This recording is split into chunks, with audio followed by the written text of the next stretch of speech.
جو بچے ہیں سنگ سمیٹ لو از فرحت اشتیاق سیزن 2 قسط نمبر 10۔ وہ لیزا کو ساتھ لے کے وہاں کے ایک بڑے سے شاپنگ مال آیا تھا۔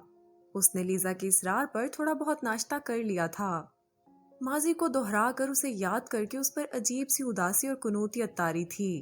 ناشتے کی میز بھی لیزا نے سمیٹی تھی۔ اس نے جھوٹے برتن ڈش واشر میں ڈالے تھے۔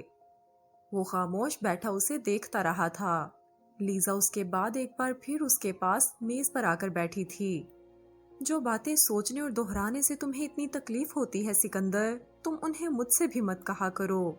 کبھی جب ہماری شادی کو بہت عرصہ گزر چکا ہوگا، میرا ساتھ تمہارے اندر کی تلخیاں کچھ کم کر چکا ہوگا، تم خواب دیکھنے سے ڈرنا چھوڑ چکے ہوگے اور تمہارے اندر سے اندیشہ بھی ختم ہو گیا ہوگا کہ باقی سب لوگوں کی طرح میں بھی تمہیں چھوڑ جاؤں گی، تم اس روز مجھے خود پر گزری ایک ایک بات بتانا۔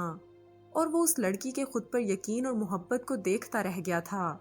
اس کے موڈ پر چھائی اداسی دور کرنے کے لیے لیزا نے فوراً ہی یہ شور مچایا تھا کہ وہ اسے گھمانے لے کر چلے اور یہ کہ اسے یہاں پر شاپنگ بھی کرائے۔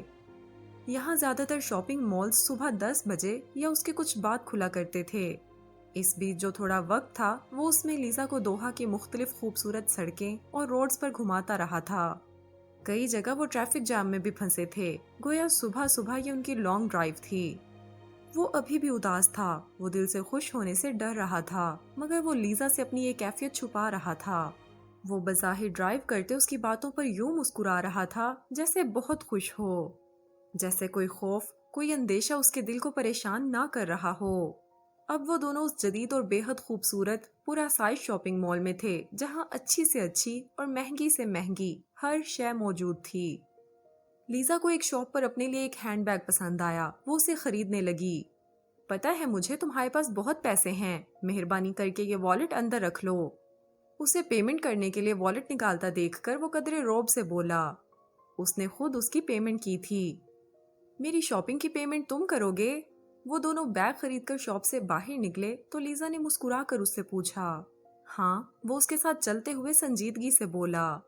یہ تو بہت فائدے کی بات ہے، اب تو میں دل بھر کر اور خوب مہنگی شاپنگ کروں گی۔ وہ کسی نو عمر لڑکی کی طرح خوشی اور ایکسائٹمنٹ کا اظہار کرتے ہوئے بولی۔ وہ اسے دیکھ کر ہنس پڑا۔ لیزا کے لیے وہ بیگ خریدنا اسے اچھا لگا تھا، اس کا موڈ خوشگوار ہونا شروع ہو گیا تھا۔ یہاں چلیں؟ ایکسیلیٹر پر چڑھ کر وہ دونوں اگلی منزل پر آئے تو وہاں ایک گفٹ شاپ دیکھ کر لیزا اس سے بولی۔ اس نے سر اس بات میں ہلا دیا تھا۔ وہ دونوں اس شاپ میں آ گئے تھے۔ وہ مختلف ڈیکوریشن پیسز دیکھ رہا تھا اور لیزا دوسری طرف کچھ اور دیکھ رہی تھی۔ سکندر، یہ دیکھو، یہ میں تمہارے لیے لے رہی ہوں۔ وہ بہت ایکسائٹڈ سی اس کے پاس آئی۔ اس نے سر گھما کر اس کی طرف دیکھا۔ اس کے ہاتھ میں قیمتی لکڑی سے بنی ایک خوبصورت اور بڑی سی چابی تھی جسے الماری یا میز پر سجایا جا سکتا تھا۔ اس پر سنہری حروف میں لکھے الفاظ پڑھ کر وہ ہنسے بغیر نہیں رہ سکا تھا۔ Only you hold the key to my heart۔ تم یہ میرے لیے خریدو گی؟ وہ کہکا لگا کر ہنسا تھا۔ ہاں، یہ میں تمہارے لیے لے رہی ہوں۔ کی ٹو مائی ہارٹ، اس میں ہنسنے والی کیا بات ہے؟ وہ اس کے کہکا لگا کر ہنسنے پر قدرے برا مان کر بولی۔ پتہ ہے ٹین ایجر لڑکے لڑکیاں ایک دوسرے کو اس طرح کے بچگانہ تحفے دیتے ہیں۔ وہ ہنوز ہنس رہا تھا۔ اب اگر ٹین ایج میں مجھے کسی سے محبت نہیں ہوئی تھی تو کیا میرے دل میں کوئی ارمان ہی نہیں ہوں گے؟ کیا 28 سال کی عمر میں اپنے ٹین ایج والے شوق پورے نہیں کر سکتی؟ وہ بہت سنجیدہ تھی اس چابی کو خریدنے کے لیے۔ کرو، ضرور کرو، میں نے کب روکا ہے؟ مگر میں یہ تمہارے لیے لے رہی ہوں۔ میں چاہتی ہوں تم اسے اپنے کمرے میں بیڈ سائڈ ٹیبل پر سجاؤ، جس طرح تم نے وہاں سامورائی کا مجسمہ اور میرا بنایا کارڈ سجا کر رکھا ہوا ہے، کیونکہ تم وہ واحد آدمی ہو جس کے پاس میرے دل کی چابی ہے۔ وہ بے حد سنجیدگی سے بولی تھی۔ لے لو بیلا، میں اسے بہت سنبھال کر اور سجا کر رکھوں گا۔ اسے ابھی بھی ہنسی آ رہی تھی اس طرح کا نو عمر لڑکے لڑکیوں والا تحفہ خریدے جانے پر، مگر اس نے لیزا کو سنجیدہ دیکھ کر اسے خریدنے کو کہا تھا۔ وہاں بہت سے تحفے ایسے بھی تھے جنہیں خریدنے سے پہلے لوگ پرسنلائزڈ کروا رہے تھے، اپنے نام یا تصاویر ان میں چسپاں یا کندہ کروا کر۔ ہم ان مگز کو پرسنلائزڈ کروائیں؟ ابھی وہ لیزا کی چابی والی حرکت ہی پر محفوظ ہو رہا تھا کہ وہ سامنے رکھے مختلف رنگوں اور ڈیزائنز کے مگوں کو دیکھ کر بولی۔ کیا لکھوانا چاہتی ہو تم مگ پر؟ وہ محفوظ ہوتے ہوئے بولا۔ وہ صبح ناشتے کے دوران ماضی کو یاد کرتے ہوئے کتنے ڈپریشن میں چلا گیا تھا، کتنا مایوس اور کتنا اداس ہو گیا تھا، اب اسے یاد ہی نہیں آ رہا تھا۔ وہ لیزا کے ساتھ ان بچگانہ سی چیزوں کو لیتا خوش ہو رہا تھا، اسے اچھا لگ رہا تھا۔ جیسے لیزا 16 سال کی دوشیزہ تھی اور وہ 17 سال کا نو عمر لڑکا، mister and missus Sikandar. Lisa نے مگ ہاتھ میں اٹھاتے ہوئے فوراً ہی یہ بھی بتا دیا تھا کہ اسے اس پر کیا لکھوانا ہے۔ اس نے 2 مگ اٹھا لیے تھے، اب وہ کاؤنٹر پر کھڑی سیلز مین سے انہیں مسٹر اینڈ مسز سکندر لکھنے کو بول رہی تھی۔ جتنی دیر سیلز مین نے مگوں پر کندہ کاری کی وہ ادھر ادھر گھومتے رہے۔ سیلز مین: کیسا لگ رہا ہے؟ لیزا مگ ہاتھ میں لے کر اس سے پوچھنے لگی۔ مجھے یقین نہیں آ رہا میں آرٹ کی اتنی قداور شخصیت سے شادی کرنے جا رہا ہوں۔ لگ تو ایسا رہا ہے میری شادی کسی 16-17 سال کی بچی سے ہونے والی ہے۔ وہ ہنس کر بولا۔ ڈیکوریشن پیس کے لیے لیزا نے پے کیا تھا اور مگوں کا اس نے۔ شاپنگ بیگ ہاتھ میں لیے وہ دونوں شاپ سے باہر نکلے، تب وہ لیزا سے بولا، کبھی کبھی انسان کو بچہ بننا چاہیے، بچوں جیسی حرکتیں بھی کرنی چاہیے۔ اب جو تم ہر وقت 60-70 سال کے بزرگ بنے رہتے ہو، میں تو اس پر کچھ نہیں کہتی، تو کیا تم میری خاطر تھوڑی دیر کے لیے میرے بچپنے کو انجوائے نہیں کر سکتے؟ وہ لیزا کو ساتھ لیے شاپنگ مال کے فوڈ کورٹ میں آ گیا۔ وہاں فوڈ کورٹ کے ساتھ بچوں کے لیے پلینگ ایریا بھی تھا اور انڈور آئس سکیٹنگ کی سہولت بھی۔ مجھے تمہارا بچپنا بہت اچھا لگ رہا ہے لیزا، انفیکٹ مجھے بہت مزہ آ رہا ہے، وہ مسکرا کر بولا۔ لیزا بھی جواباً مسکرائی تھی۔ کیا کھاؤ گی؟ کچھ بھی کھلا دو۔ برگر کھاؤ گی یا پھر ٹیمپورا یا پھر سوشی؟ وہ دونوں فوڈ کورٹ میں مختلف مشہور ہوٹلز اور فاسٹ فوڈ ریسٹورنٹس کے کاؤنٹرز کے سامنے سے گزر رہے تھے۔ میرا خیال ہے سوشی اور ٹیمپورا ٹھیک ہے۔ تھوڑی دیر بعد وہ دونوں وہاں ایک میز پر اپنا اپنا کھانا لے کر بیٹھ گئے تھے۔ تمہارے پاس کوئی پاکستانی ڈریس نہیں ہوگا نا؟ ٹیمپورا کھاتے ہوئے اس نے لیزا سے پوچھا۔ نہیں، کیوں؟ پوچھتے پوچھتے جیسے اسے از خود ہی سمجھ میں آ گیا تھا کہ سکندر اسے اپنی ماں سے ملوانے پاکستانی لباس میں لے جانا چاہتا ہے۔ ہم ابھی خرید لیں گے کھانے کے بعد، یہاں ہوں گی نا پاکستانی اور انڈین بوتیکس؟ اس نے سکندر سے پوچھا۔ اس نے جواباً اثبات میں سر ہلایا۔ تمہاری امو جان کیسی ہیں؟ میرا مطلب ہے دیکھنے اور عادت میں۔ وہ اسے اپنی ماں سے ملوانے پاکستان لے جا رہا تھا تو اس کا دل چاہا وہ سکندر سے اس کی ماں کے بارے میں پوچھے۔ بہت حسین، بہت خوبصورت، تم انہیں دیکھو گی تو وہ تمہیں بھی بہت اچھی لگیں گی۔ آہستہ آواز میں اتنی نرمی سے بولتی ہیں وہ۔ میں نے انہیں کبھی چیختے چلاتے اور غصے میں نہیں دیکھا۔ پتہ ہے وہ ڈاکٹر ہیں، مگر اپنے گھر اور بچوں کے لیے انہوں نے اپنی ڈگری کی قربانی دے دی، کبھی میڈیکل پریکٹس نہیں کی۔ ماں کے بارے میں بولتے ہوئے اس کے چہرے پر از خود ہی نرمی اور محبت بکھر گئی تھی۔ وہ بہت جذباتی سا ہو کر بول رہا تھا۔ تم انہیں امو جان کہتے ہو نا؟ ہاں، بولتے ہوئے وہ مسکرایا۔ بچپن میں نے ہی انہیں اس نام سے بلانا شروع کیا تھا۔ امو جان بچپن میں ہمیں بہت کہانیاں سنایا کرتی تھیں، کبھی کتابوں میں سے پڑھ کر، کبھی خود ان کی بچپن میں سنی کہانیاں۔ ایک بار انہوں نے ایک کہانی سنائی تھی جس میں بچہ اپنی ماں کو امو جان کہتا تھا، اور اس میں ماں کا کردار مجھے بہت اچھا لگا تھا۔ تب شاید میں 4 یا 5 سال کا تھا۔ تب خود بخود ہی میں نے انہیں ممی کہنا چھوڑ کر امو جان بلانا شروع کر دیا تھا، اور میری دیکھا دیکھی بے دھیانی میں بولتا بولتا وہ یکلخت ہی خاموش ہوا تھا۔ اس کے چہرے پر سختی آ گئی تھی۔ بہت خوبصورت نام ہے امو جان، لیزا نے فوراً ہی مسکرا کر کہتے ہوئے یوں ظاہر کیا جیسے اس کا بولتے بولتے چپ ہو جانا اور وہ بے سوچے سمجھے کیا بولنے جا رہا تھا سمجھا ہی نہ ہو۔ وہ پھیکے سے انداز میں مسکرایا۔ یہ ہلکی سی مسکراہٹ بھی وہ بہت کوشش کر کے اپنے چہرے پر لا پایا تھا۔ اور کچھ بتاؤ نا اپنی امو جان کے بارے میں انہیں اچھی لگوں گی نا؟ تم انہیں بہت اچھی لگو گی، وہ مجھے خوش دیکھنا چاہتی ہیں۔ تم تو ہو ہی بہت خوبصورت، لیکن اگر میں نے کوئی عام سی لڑکی بھی اپنے لیے پسند کی ہوتی وہ اسے بھی پسند کرتی، کیونکہ وہ ان کے بیٹے کی پسند ہوتی۔ لیزا اس کی بات پر مسکرائی تھی۔ تمہاری باتوں سے مجھے لگ رہا ہے تمہاری امو جان بہت اچھی ہیں۔ میرا دل چاہ رہا ہے میں ان سے جلدی سے ملوں۔ میرا بھی دل چاہ رہا ہے۔ پتہ ہے میں اس سے پہلے ان سے 4 سال قبل ملا تھا، تب وہ ہاسپٹل میں ایڈمٹ تھیں، ان کی سرجری ہوئی تھی۔ اس پوری رات میں ان کے ساتھ رہا تھا۔ اس روز میں پورے 8 سالوں بعد ان سے ملا تھا۔ ان 8 سالوں میں میرا ان سے کسی بھی طرح کا کوئی رابطہ نہیں رہا تھا۔ وہ مجھے یاد کر کر کے اتنی بیمار پڑ گئی تھیں۔ ان کی صحت ابھی بھی زیادہ ٹھیک نہیں رہتی۔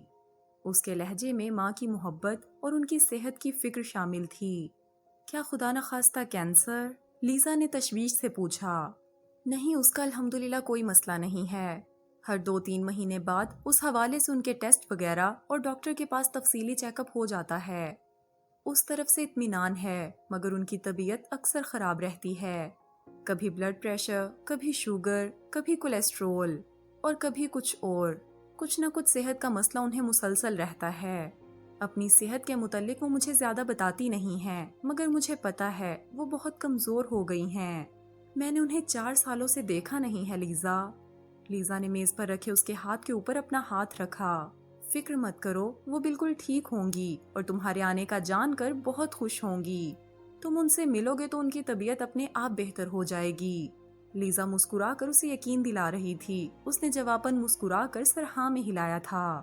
فوڈ کورٹ سے اٹھ کر وہ دونوں اسی مال میں موجود ایک بوتیک میں آ گئے تھے۔ وہاں انڈین اور پاکستانی ملبوسات موجود تھے۔ پسند لیزا نے کیا تھا، دلوایا اس نے تھا۔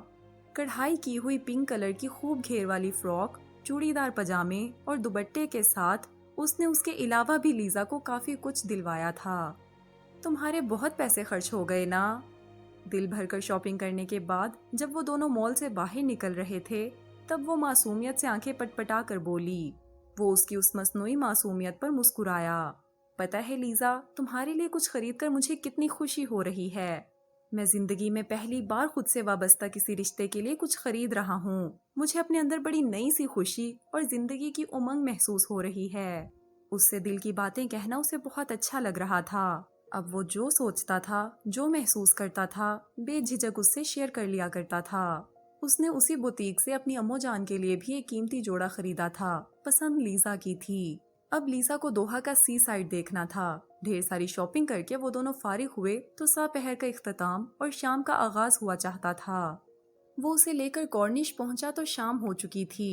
وہاں حسب معمول جاگنگ ٹریک پر لوگ جاگنگ کر رہے تھے۔ سمندر کے ساتھ ساتھ چہل قدمی کرنے کے لیے بنائی گئی خوبصورت روڈ پر لوگوں کی ایک بڑی تعداد چہل قدمی کرتی نظر آ رہی تھی۔ پام کے درختوں کی چھاؤں میں بینچوں پر بھی بہت سے لوگ بیٹھے تھے۔ کثیر المنزلہ اور جدت کی حامل عمارتوں کا منظر بھی بہت خوبصورت نظر آ رہا تھا۔ وہ دونوں وہاں چہل قدمی کرنے لگے۔ ہم نے ایک بات ابھی تک طے نہیں کی، آہستہ قدموں سے چلتے اس نے لیزا سے کہا۔ وہ اس کی طرف دیکھ رہا تھا۔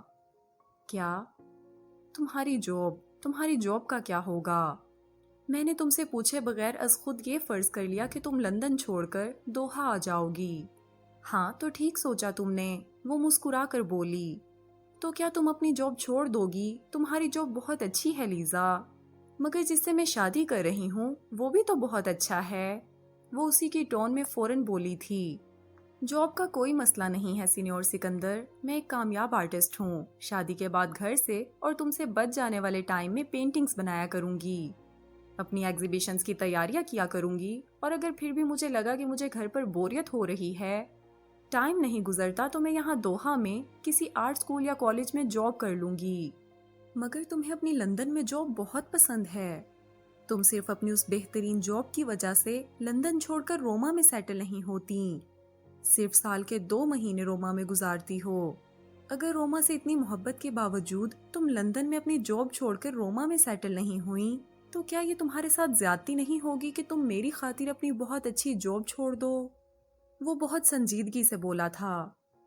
میں تم سے اتنی محبت کرتی ہوں سینیور سکندر کہ تمہاری خاطر کچھ بھی کر سکتی ہوں، تمہاری خاطر کچھ بھی اپنا سکتی ہوں، تمہاری خاطر کچھ بھی چھوڑ سکتی ہوں۔ وہ بہت شدت اور سچائی سے بولی۔ اس کا لفظ لفظ اس کے دل میں چھپی اس کی محبت کا شدتوں سے اظہار کر رہا تھا۔ ایک پل اس کی طرف دیکھتے رہنے اور اس کی والہانہ محبت کو محسوس کرنے کے بعد یکدم ہی اس کا دل شرارت پر آمادہ ہوا، جیسے یکدم ہی بہت خوش ہو کر دل شریر ہوا تھا۔ تم میرے لیے کیا کیا چھوڑ سکتی ہو؟ کچھ بھی۔ تم میرے لیے پینٹنگ چھوڑ سکتی ہو؟ ہاں۔ روما جانا چھوڑ سکتی ہو؟ ہاں۔ وہ پچھلی بار ہی کی طرح شرارتی انداز میں سوالات دہرا رہا تھا اور وہ رٹے رٹائے انداز میں بغیر سوچے فوراً ہاں کہہ رہی تھی۔ اگر تم میری خاطر یہ 2 چیزیں چھوڑ سکتی ہو تو اس کا مطلب ہے تم سچے دل سے مجھ سے محبت کرتی ہو۔ وہ کہکا لگا کر ہنستے ہوئے بولا۔ لیزا بھی جواباً ہنسی تھی۔ آمنہ زیورات کے ڈبے اور ایک خوبصورت صندوقچی نما جیولری باکس جس میں ان کے پرانے زیورات رکھے تھے نکال کر بیڈ پر بیٹھی تھیں۔ ڈبوں میں قدرے نئے ڈیزائن کے زیورات، جبکہ صندوقچی میں ان کے خاندانی زیورات تھے۔ کل برسوں بعد ان کا سکندر ان سے ملنے آ رہا تھا، ان کی ہونے والی بہو کو ان سے ملوانے کے لیے۔ وہ کل اپنے بیٹے اور اپنی ہونے والی بہو سے ملیں گی۔ وہ اپنی بہو کو اپنے زیورات میں سے کوئی زیور دینا چاہتی تھیں۔ وہ بہت خوش تھیں۔ بیٹے سے ملنے کی خوشی نے ان کے اندر زندگی کی لہر دوڑا دی تھی۔ لبوں پر خوشی سے بھری مسکراہٹ لیے وہ مختلف زیورات دیکھ رہی تھیں۔ انہوں نے وہ جڑاؤ کنگن اٹھائے جو انہیں منہ دکھائی میں شہریار خان نے دیے تھے، اور اس سے پہلے شہریار خان کے والد نے ان کی والدہ کو۔ یہ ان کے خاندانی اور بہت قیمتی کنگن تھے۔ یہ انہوں نے نویرہ کو نہیں دیے تھے، یہ انہوں نے اپنے سکندر کی دلہن کے لیے سنبھال کے رکھے تھے۔ وہ اپنی ہونے والی بہو کو اپنی یہ بہت خاص اور اہم چیز دینا چاہتی تھیں۔ اپنے اس بیٹے کو وہ بہت کچھ نہیں دے سکی تھیں جو انہیں دینا چاہیے تھا۔ کنگن کے ساتھ ساتھ انہیں اپنا ایک جڑاؤ ہار اور کئی لڑیوں والی وزنی مالا بھی سکندر کی بیوی کو دینے کے لیے اچھی لگ رہی تھی۔ وہ زیورات دیکھنے میں مگن تھیں، تبھی کمرے کا دروازہ کھلا۔ شہریار خان اندر آئے تھے۔ وہ آج دفتر سے گھر جلدی آ گئے تھے۔ آنے کے بعد سے وہ اسٹڈی میں تھے۔ انہوں نے کافی بھی وہی منگوا لی تھی۔ وہ اسٹڈی میں مطالعے میں مصروف ہیں، یہی سوچ کر آمنہ یوں زیورات بکھیر کر بیٹھ گئی تھیں۔ شہریار خان کو اندر آتے دیکھ کر ان کا چہرہ فوراً سنجیدہ ہو گیا۔ انہوں نے قدرے محتاط سے لہجے میں پوچھا، کچھ چاہیے تھا آپ کو؟ نہیں، وہ سنجیدگی سے جواب دے کر بیڈ پر اپنی سونے کی جگہ پر آ کر بیٹھ گئے۔ وہ سنجیدگی سے سر جھکا کر زیورات واپس صندوقچی میں رکھنے لگیں۔ اپنے جذبات، اپنی سوچیں شوہر سے شیئر کرنے والا ان کا تعلق ہی نہیں تھا۔ شوہر سے دکھ سکھ کہنے والا ان کا رشتہ تھا ہی نہیں۔ ساری زندگی شوہر نے فیصلے سنائے تھے، انہوں نے سر جھکا کر تعمیل کی تھی۔ سوال کرنے یا وجہ پوچھنے کی کبھی جرت ہی نہیں کی تھی۔ شہریار خان جانتے تھے کہ وہ کیا کر رہی ہیں، وہ جانتے تھے کہ کل سکندر آنے والا ہے، مگر وہ شوہر کے مزاج کو سمجھتی تھیں، جانتی تھیں کہ وہ اس بارے میں ایک بھی لفظ کہے بغیر یا تو ٹی وی دیکھنے لگیں گے یا پھر آرام کرنے لیٹ جائیں گے۔ سینے میں جیسے ایک دل نہیں، پتھر تھا شہریار خان کے۔ شہریار خان بغور انہیں دیکھ رہے تھے۔ وہ بیڈ پر ٹیک لگا کر اور ٹانگیں پھیلا کر بیٹھے تھے۔ یہ زیور سکندر کی بیوی کے لیے نکال رہی ہو؟ شہریار خان سنجیدگی سے ان سے مخاطب ہوئے تھے۔ سکندر کا نام اور یہ جملہ ان کے لبوں سے سن کر آمنہ نے بے طرح چونک کر شدید حیرت کے عالم میں انہیں دیکھا۔ وہ زیور واپس رکھنا بھول گئی تھیں۔ مارے حیرت کے وہ جواب میں فوراً کچھ بول بھی نہیں پائیں۔ 1-2 سیکنڈ بعد انہوں نے سر اس بات میں ہلایا، جی، کیا یہ بہتر نہ ہوتا کہ تم جیولر کو بلا کر کچھ نئے زیورات خریدتیں اسے دینے کے لیے؟ یہ سکندر کی دادی، پردادی، نانی اور میرے زیورات ہیں، مجھے لگا اس چیز سے وہ زیادہ خوش ہوگا۔ وہ ابھی تک حیرت کے عالم میں تھیں۔ شہریار خان انتہائی سنجیدگی سے اپنے مخصوص نپے تلے اور غیر جذباتی انداز میں گفتگو کر رہے تھے، مگر آمنہ تو ان کے لبوں سے سکندر اور اس کی ہونے والی بیوی کا ذکر سن کر ہی شوق میں تھیں۔ شہریار خان نے ان کی توجیہ پر سر ہلایا، ٹھیک ہے، یہ زیور بھی دے دینا، مگر کل میں جیولر کو بھی فون کر دوں گا، کچھ نئے زیور بھی خریدو اس کی بیوی کے لیے۔ شہریار خان پوری طرح ان کی طرف متوجہ تھے۔ انہوں نے نہ تو ٹی وی کھولا تھا اور نہ ہی آرام کرنے لیٹے تھے۔ انہیں اندازہ ہوا وہ ان سے مزید کچھ اور بھی کہنا چاہتے ہیں۔ آمنہ، میں تم سے کل کے بارے میں کچھ بات کرنا چاہتا ہوں۔ جی، انہوں نے سوالیہ نگاہوں سے شوہر کو دیکھا۔ تم نے سکندر کو اس کی ہونے والی بیوی کو ملنے کے لیے کراچی بلایا ہے، تم ان دونوں سے ملنا چاہتی ہو، ٹھیک ہے، بہت اچھی بات ہے، مگر میری رائے میں یہ قطعاً مناسب نہیں ہوگا کہ تم ان دونوں سے ملنے ان کے ہوٹل جاؤ یا کہیں اور باہر ملو۔ وہ نئی لڑکی جو فورنر بھی ہے، کیا سوچے گی ہمارے خاندان کے بارے میں؟ تم ان دونوں کو گھر پر بلاؤ، دوپہر کا یا رات کا وہ کھانا کھائیں گھر پر۔ تو بیٹے کی محبت نے دل میں جوش نہیں مارا تھا، خاندانی آن بان نے دل کو بے چین کیا تھا۔ پل بھر کے لیے جو دل خوش فہم ہوا تھا کہ شاید برسوں بعد لوٹنے والے بیٹے کے لیے باپ کا دل گداز ہو گیا ہے، فوراً ہی وہ خوش فہمی دور ہو گئی تھی۔ انہوں نے افسوس بھری نگاہوں سے شوہر کو دیکھا۔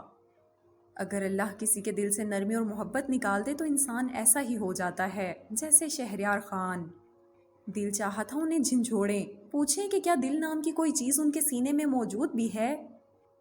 بیٹے کی زندگی برباد کر دی اور آخر میں فکر رہی تو اپنی جھوٹی آن بان اور شان کی۔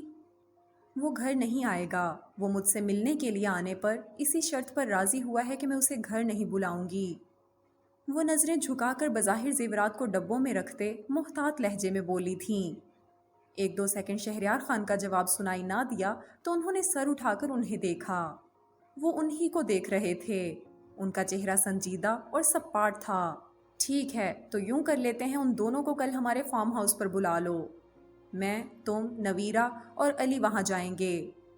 زین نہ جانا چاہے تو اس کی مرضی ہے۔ میں غلام احمد سے کہہ دیتا ہوں، وہ کسی اچھے ہوٹل کو کھانے کا آرڈر کر دے گا۔ تم کھانے میں جو بھی ڈشز رکھوانا چاہتی ہو یا باربیکیو وغیرہ کروانا چاہتی ہو وہ سب غلام احمد کو بتا دینا۔ اس لڑکی پر ہمارے خاندان کا اچھا تاثر پڑنا چاہیے۔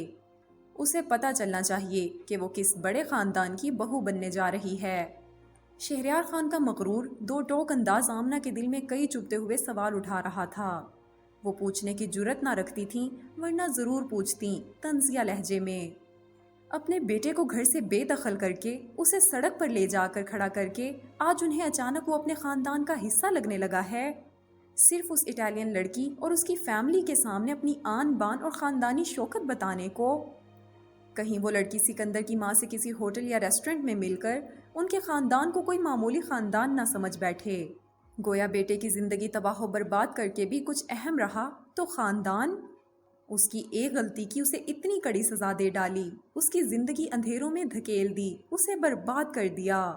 ان سے، آمنہ شہریار خان سے، ان کا بیٹا چھین لیا، ماں کی گود اجاڑ دی، اور آج بھی چہرے پر کوئی پچھتاوا، کوئی دکھ نہیں۔